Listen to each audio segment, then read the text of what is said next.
Breaking news, everybody. All you timid buyers sitting on the sidelines because those 8% interest rates just can't quite buy you that $700,000 condominium you've always not really wanted to buy instead of a house. Barbara Corcoran says right now is the best time to buy a house. In fact, if you're on the sidelines, you need to get in right now. I'm not joking.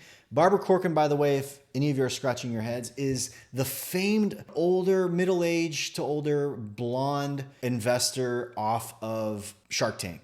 Didn't mean anything by any of those statements, by the way. But more importantly, one of the things I need to point out about Barbara, she is a known businesswoman, but she's made her money from the real estate industry. So whenever someone that is, not just a personality on TV, but someone who actually has a career being exposed to the real estate market says something like this, we want to dive in and see exactly where she's coming from. In all seriousness, I'm not axing Barbara. She's great. I like her. I have respect for her. But lest we take someone and believe they're a shill for a specific marketplace, right? A lot of people have distrust because real estate agents will run around and automatically, constantly repeat, now is the best time to buy a house. When's the best time to buy a house? It was yesterday. And when was the best time? The day before that. Okay, so that's what we're up against. We want to talk about what she's saying, where she's coming from. But also, I'm going to talk in the most recent Fannie Mae homebuyer sentiment report because it's interesting to see just where the public's mindset is right now. How do they feel like it is to buy a house? How do they feel as a home seller? Is it a good time or a bad time to sell? Like, are people concerned about keeping their jobs? So all this and more on today's market update. Let's dive into the data. By the way, many of you may not know who Shark Tank's Barbara Corcoran is. I went online and I noticed that earlier this year, she showed off her $1 million mobile home in Malibu, which she says is her Taj Mahal. I'm not kidding. Barbara Corcoran, I think she has a spot over in the NYC. She was she actually was born in New Jersey, but I think she was really made in terms of her business chops in New York City. But this is, my friends, this is what $1 million mobile home looks like. She's got, I guess, a similar kitchen to what she has in her New York City apartment. And there again, there's Barbara playing some chess. She's dangerous, people. Look out for this. This is interesting. Look at this. Most of you may not have heard, there's actually an oceanfront property in Malibu where people live in mobile homes. Very, very interesting. And Barbara Corcoran, when she's hanging her hat in the LA side, is staying here. But let's jump into what you really came to see. Shark Tank star Barbara Corcoran insists now is the very best time to buy. Now, apparently this news broke on Corcoran's Instagram account. She obviously mentioned, hey, buyers are being squeezed out, but she further states down here in the middle of the article, the days of a 2 to 3% interest rates are never going to come again. Forget about that, but they will come down. And the minute they drop and come to anything within a 5 in front of it, the whole world's going to jump back in the market. As a result, she believes there is going to be no houses around and prices are going to go up by 10 or even 15%. She says, do not get out of the market. So if I'm reading this correctly,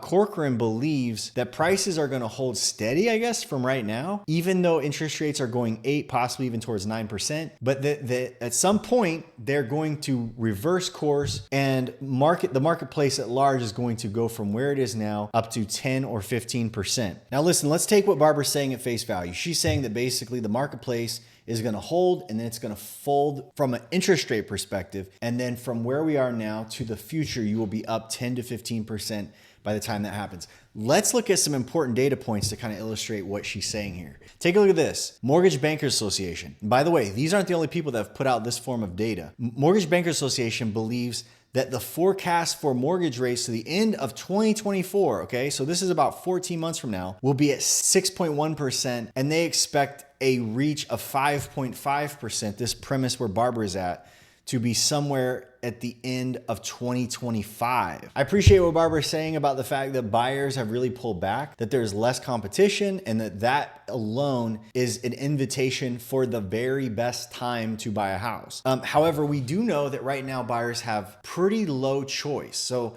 there's clearly less options for buyers to look at and shop in the open market. But additionally, we're getting month after month reports. I've been pulling them out on this channel where people are having problems affording houses. So affordability between now and the end of 2025 is a concern where how do home prices hold even or advance between now and the time when interest rates will fall back to 5%? So we've got a lot of time now where we're above way high 7%, 8% range, possibly seeing those go higher because there's plenty of news. You can Google it. The Fed chair is still saber rattling that he's going to raise rates again. The marketplace and the bond market is still pushing in, and rates are in turn responding and going higher. So with all that being said, one of the data points I'm going to bring up in a thorough update this weekend is pointing to the fact that again in September, we have record high cancellations. So buyers are going under a contract and they can't fulfill the contract. And why is that? Well, a lot of times financing is a problem because people can't afford the interest rates.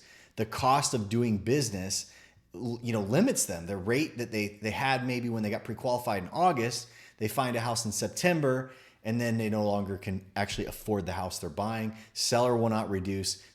All right, folks, what you have in front of you is the most recent Fannie Mae report for the Home Purchase Sentiment Index. Fannie Mae, huge mortgage servicer, goes out, interviews a bunch of people who are buying and selling homes. They bring us the data every single month. Look at this, folks. The blue dotted line is it a good time to buy a house? Look, it's at the floor of the graph. Those that say is a bad time to buy, obviously, conversely, was the overwhelming finished response, since they obviously weren't getting the responses here. So the net line, is it a good time to buy, is I don't know if it can get any lower. It says 68%. I think it has 2% more to basically go to the bottom of the chart. Now let's look, is it a good time to sell? Is it a good time to sell? Well, the good time, people that said, hey, it's a good time to sell, fell. So it's starting to trend down a little bit. It says 63%. And then the people that said, no, the wrong answer is obviously the 37. It's the opposite. But the net number is at 26%. It's been worse, and it's been worse back in 2020. But right now, it's still on the bottom half of the graph. Now, this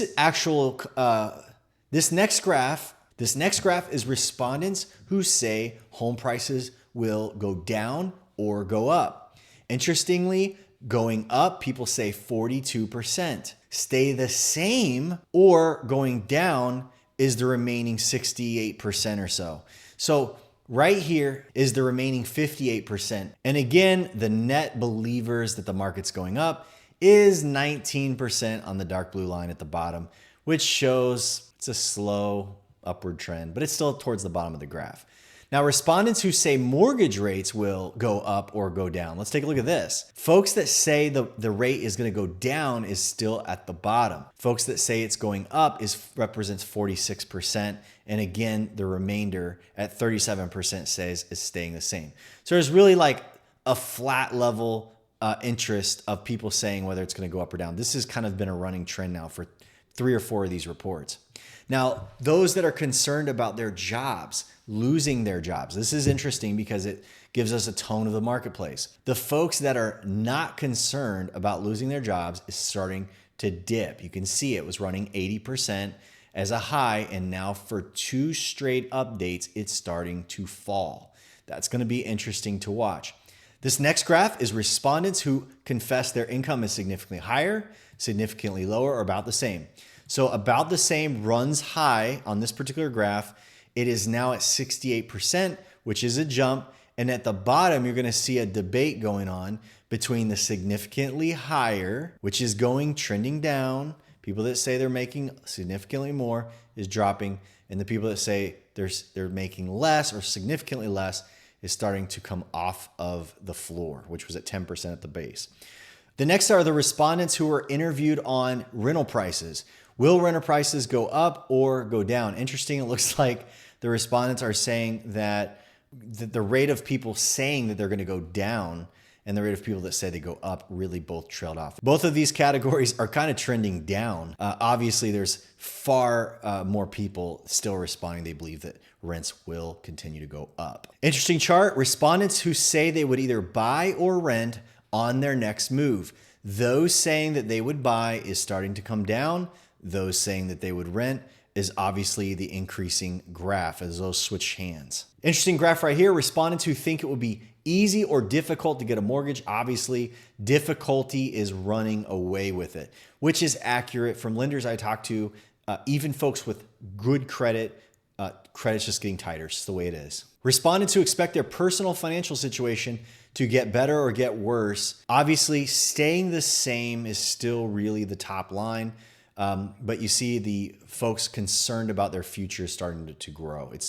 It's come from an 18% bottom. And again, we'll have to see how this plays out in the next few months ahead. Respondents who say the economy is on the right track versus the wrong track. So 71% believes the economy is on a bad spot.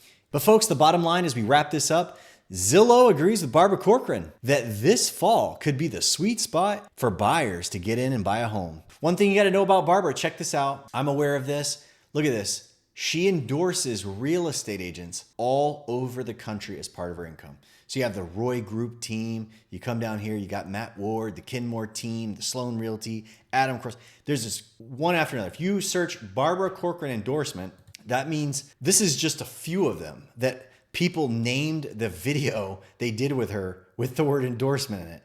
There are literally agents all over the country. I would say probably at least 70 to maybe 100 agents that pay Barbara Corcoran annually for her to go on and say, this guy, Roy, he's the man. I don't trust anybody else to buy a house in Houston because I met him 5 minutes ago and he sounds like a good guy and he pays me every month $1,000. I'm not saying this is the reason for her advice, but there is one thing that is reality is that Barbara Corcoran probably makes $60,000, $70,000 a month. I mean, I don't know. This is an estimation. I'm just saying if she has 60, 70, 80 different agents, if they all pay her $1,000 on a monthly basis to run commercials where she's endorsing them, then that's a lot of revenue. She's making a lot of money by using her face as a brand image to support those in the real estate profession. So it does shade where her bread is buttered, right?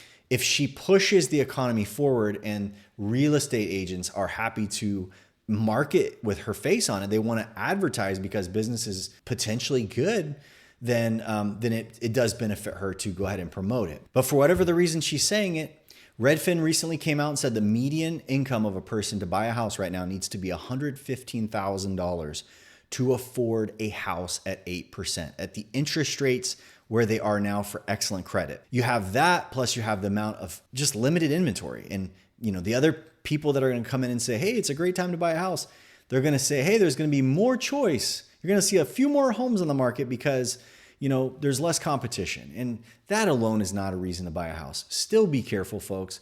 Balance your checkbook before you go into this process. Make sure that buying the home is going to be a decision for you, particularly minimum 3 years.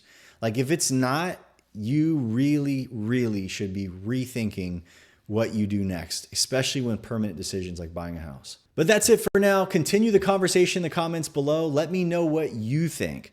And if you've watched this far, smash the like button for me. Drop a comment below. Greatest way you can thank me on this. And we got some great updates coming this week. I'm going to be doing more city by city market updates where we jump in, look at the zip codes, look at what's going on, give you some insight. So if you're making moves, either selling or buying in specific areas around the country, you'll be able to make good decisions. That's it for now. Thanks for supporting the channel. We'll see you on the next one.